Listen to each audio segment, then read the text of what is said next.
Bonjour à tous, il est 12h30 dans le Grand Abidjan et partout en Côte d'Ivoire. Merci de suivre le temps d'information sur RTI2. Pour le bon déroulement de la CAN 2023 en Côte d'Ivoire, les acteurs du secteur du transport s'activent pour sa réussite. Et puis, hors de nos frontières en Ukraine, des frappes de missiles russes ont causé la mort de 3 personnes ce jour. Encore merci d'être des nôtres. Ce lundi 8 janvier 2024 marque la présentation des vœux du Nouvel An au président de la République, son Excellence Alassane Ouattara, par les autorités diplomatiques, administratives, religieuses et traditionnelles. Elles ont toutes émis des vœux de paix et de prospérité pour la Côte d'Ivoire. À quelques jours de la CAN de l'hospitalité en Côte d'Ivoire, les acteurs du secteur du transport ont pris des dispositions pour pouvoir fluidifier la circulation pendant cette période et surtout réserver un accueil chaleureux aux visiteurs, Assistant Diarra, Enza Traoré et Seydou Ouattara. Dans la commune d'Abobo, sur la grande voie de la mairie, les transporteurs sont sensibilisés au bon comportement sur la route et dans les gares à l'occasion de la Coupe d'Afrique des Nations CAN 2023. Les propriétaires de ces taxis communaux mal stationnés sont interpellés par le chef des syndicats des transporteurs et ses collaborateurs. C'est un rappel à l'ordre, parce qu'on a déjà parlé, ça vaut plus que 3 mois. On a mis des jeunes gens pour faire cette surveillance. L'ascension va venir de nous-mêmes, parce qu'aujourd'hui, l'autorité est là. Si on laisse à l'autorité communale de faire, ça va envoyer trop de bruit. Nous, en tant que des syndicalistes, nous allons veiller à cela. Si tu as fait en balade de la chaussée, on recale ta voiture pour 10 minutes, 15 minutes. Une brigade a été mise en place pour interdire aux automobilistes d'occuper les trottoirs de manière anarchique. Pour la sécurité, ils ont confectionné toutes les 50 blouses, voilà, pour nous les éléments de la ligne, pour que nous puissions mettre de l'ordre. Nous aurons une ville qui est très très jolie. Quand tu viens, les véhicules sont bien garés, là tu n'as pas de problème quand tu passes tranquillement. Les instructions qu'on a reçues, c'est de bien garer, bien stationner. Parce que vraiment quand il y a le désordre, c'est pas bon. Ça vous a conseillé de bien comporter, de bien stationner. Voilà, vous ne pas créer un embouteillage. Le code qui est priorité numéro 1 d'abord. Toujours dans la commune d'Abobo, dans cette salle, Harouna Kone, ex-footballeur international ivoirien, s'entretient avec les syndicats, les chefs de gare et les transporteurs pour la réussite de ce rendez-vous sportif. Les transporteurs et les syndicats sont les acteurs extérieurs de la CAN. Il faut qu'ils se sentent concernés parce que quand on parle de match ou on parle d'organisation de match, il y a forcément des transporteurs qui sont concernés. Et la sensibilisation à leur niveau, c'était dans le sens où il faut qu'ils transportent les gens, il faut qu'ils restent professionnels. Parce que les gens viendront des autres pays. Quand ils vont venir en Côte d'Ivoire, il faut que les transporteurs soient en mesure de les transporter sans problème, dans la sécurité et dans le confort. Autre commune, autre décor. Autour du slogan CAN 2023, les transporteurs s'engagent. Ibrahim Diaby, directeur du Haut Conseil du patronat des entreprises de transport routier, et son équipe visitent la gare des Bassam dans la commune de Trècheville.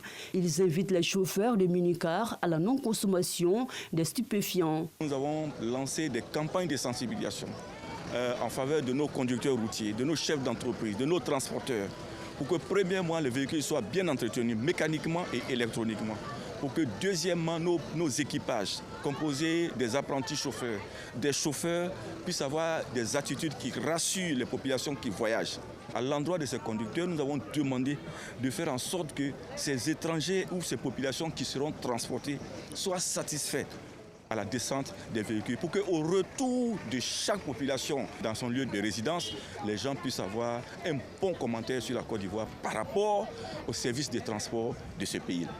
Ici, l'hygiène dans les gares et à l'intérieur des véhicules est un combat majeur. Chaque jour que Dieu fait, on les sensibilise, on leur donne des conseils, on veille de sorte que la gare soit propre pour éviter que les gens aient une mauvaise image de nous. Donc on est là pour ça jusqu'à la fin de la CAN. On espère aussi avoir une bonne CAN et on croit que tout va bien se passer. À quelques kilomètres au-delà, dans la commune d'Adjamé, Adama Touré, président de la coordination nationale des gares routières de Côte d'Ivoire, met l'accent sur l'augmentation des tarifs pendant la CAN. Le transporteur qui s'adonnera à cette pratique sera sanctionné par une brigade de surveillance. Nous allons mettre les bouchées doubles pour que toutes toutes les lignes soient investies et contrôlées par les reporters locaux ici. Avec un petit téléphone portable, on peut savoir ce qui se passe dans la gare. Tous les passagers qui vont venir en Côte d'Ivoire, dès que vous voyez une augmentation quelconque sur une ligne qui n'est pas normale, appelez au 07 58 78 78 07.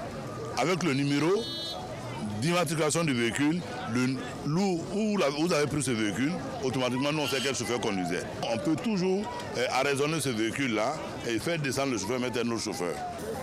Les conducteurs des minicars, des taxis-compteurs et des taxis communaux qui seront bien vêtus et qui adopteront des comportements citoyens bénéficieront d'un ticket pour assister à la CAN. Quand nous allons avoir les tickets, obligatoirement, les meilleurs qui se seront bien comportés, seront propres, vont avoir des tickets pour aller regarder des matchs.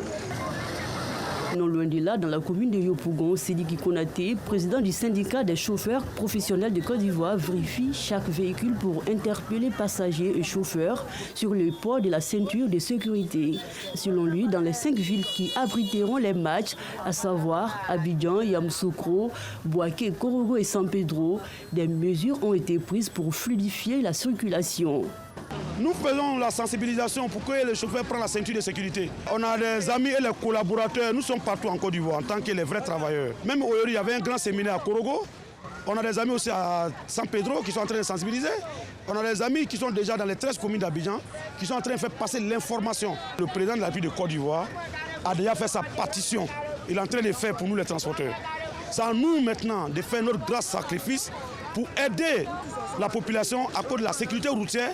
Il nous motive à bien se comporter, à bien se tenir. Grâce à lui, il y a d'autres qui, par rapport à sa sensibilisation, il y a d'autres qui conduisent bien.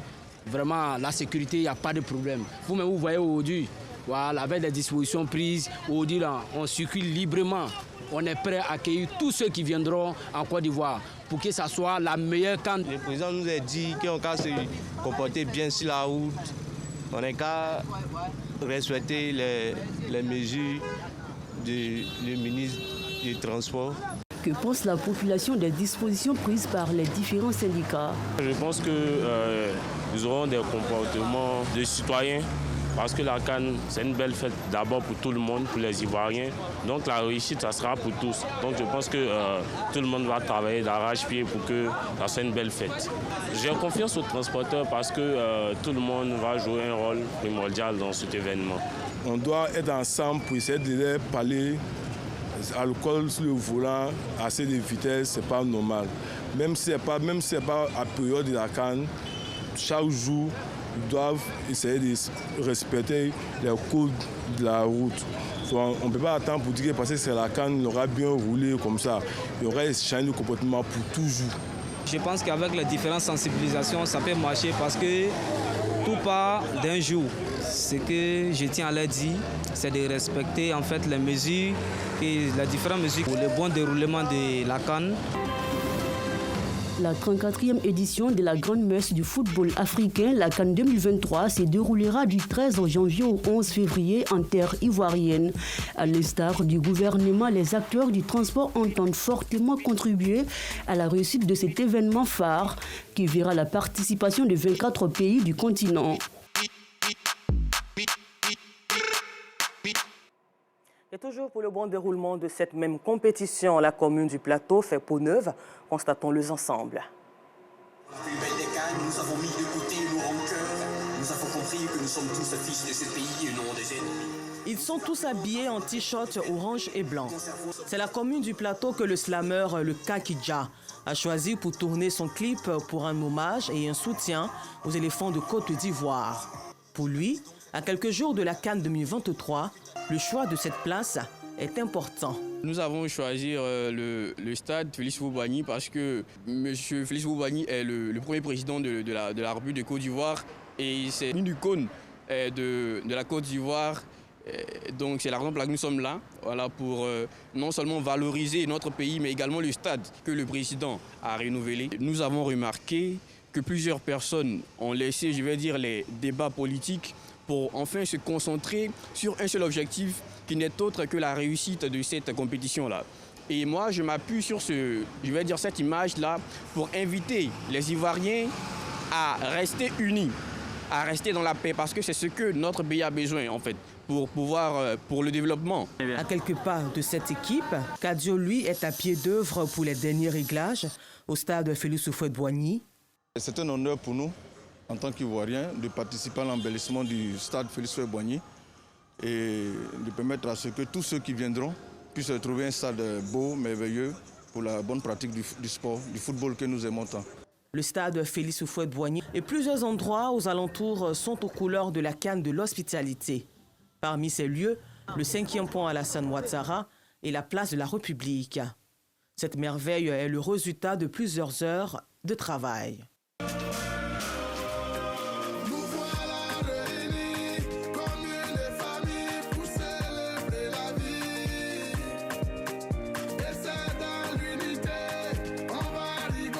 Ces anciennes plantes qui étaient là, c'est des plantes qui ont vieilli. Donc on est en train de mettre des jeunes plantes qui vont redémarrer à nouveau. Donc c'est pour cette raison qu'on est en train de faire le planting jusqu'à l'hôtel Tiamois. Et puis après ça, on nettoie à zéro et puis on refait la peinture de tous les niveaux. À tous les côtés qui sont devenus sales, on nettoie la peinture. Et puis on refait à zéro. Pour cette canne qui est en train de venir maintenant. 5 villes de Côte d'Ivoire, à savoir Abidjan, Yamoussoukro, Bouaké, Korogo et San Pedro, vont abriter des matchs lors de la 34e édition de la Coupe d'Afrique des Nations. Dans la capitale économique ivoirienne, le stade Félix Houphouët-Boigny a fait peau neuve pour le plaisir des supporters qui viendront des 4 coins du monde. Et toujours dans cette même atmosphère, eux aussi veulent participer à la réussite de la 34e édition de la Coupe d'Afrique des Nations. Dans la commune d'Adjamé, les ateliers de vente et de confection d'articles sportifs sont en plein mouvement et ils produisent plus de 150 maillots par jour. Georgette Ido Fofana est allée à leur rencontre. Adjamé, secteur sapeur-pompier. C'est ici qu'Emmanuel, spécialisé dans la vente et la confection d'articles sportifs, mène ses activités.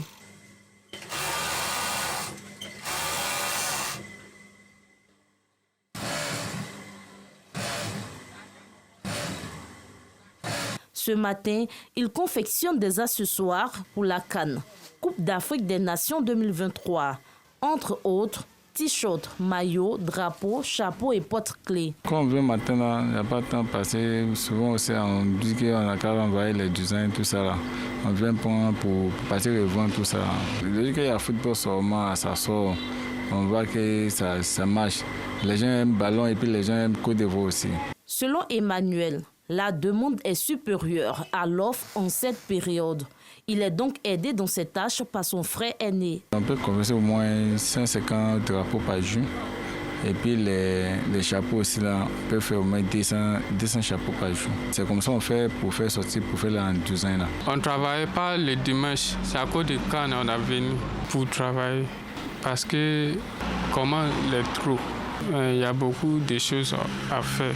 Le jeune couturier personnalise aussi les t-shirts, comme c'est le cas avec ce client venu de Trècheville. C'est un maillot que j'en ai acheté pour faire un cadeau. Profiter de mettre le prénom de la personne. Voilà, vous savez, la canne, là, c'est chez nous. Donc, il faut aussi penser aux autres. Individualiser un t-shirt ne dure que quelques minutes. Son client se dit satisfait du résultat. Les lettres sont bien ajustées. Bon. J'espère que ça va plaire à la personne. Dans cet atelier, les clients se succèdent. Tous veulent être aux couleurs de cette grande compétition africaine. Je suis venu ce matin pour personnaliser mon maillot, pour qu'on puisse savoir que le maillot c'est pour moi, pour que la fête du 13 janvier soit le off. Les gens viennent beaucoup pour venir mettre les noces maillots. On met les noces les maillots, c'est vrai qu'on fait les couture à un chiffre à 500. Quand le nom est long, forcément on voit les prix là, on diminue les prix là. Dans ce quartier de la commune d'Adjamé, tous ces ateliers qui confectionnent et vendent les accessoires de sport sont aux couleurs de la CAN. Une période de vache grasse pour leurs différents responsables.